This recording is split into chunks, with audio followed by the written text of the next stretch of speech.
आणि paper check केलं आणि पेपर चेक केल्यानंतर त्याचं जेव्हा मायक्रो अनालिसिस केलं त्यामध्ये जे काही रायटिंग फोकस आहे त्या रायटिंग फोकस मध्ये पहिला प्रश्न आहे 5. क्वेश्चन नंबर 5 कोणता आहे? Letter writing. लेटर रायटिंग आपण लिहिलेलं नाही. त्याचप्रमाणे व्हर्बल टू नॉन व्हर्बल आणि ट्रान्सलेशन ही अनेक मुलांनी लिहिलेलं नाही की ज्यांनी करून आपल्याला याच प्रश्नामध्ये खऱ्या अर्थाने मार्क वाढतो.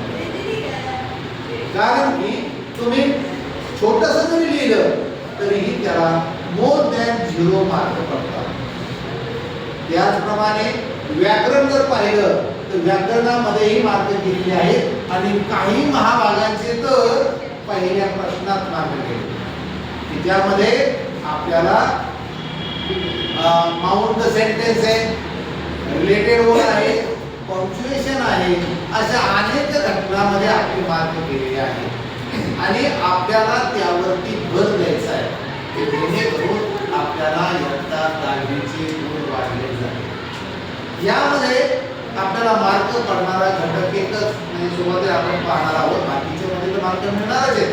क्वेश्चन नंबर 1 मध्ये, क्वेश्चन नंबर 7 मध्ये ट्रान्सलेशनला, क्वेश्चन नंबर 5 आणि तो आहे लेटर रायटिंग. मायक्रो अनालिसिस मध्ये आपण पाहणार आहोत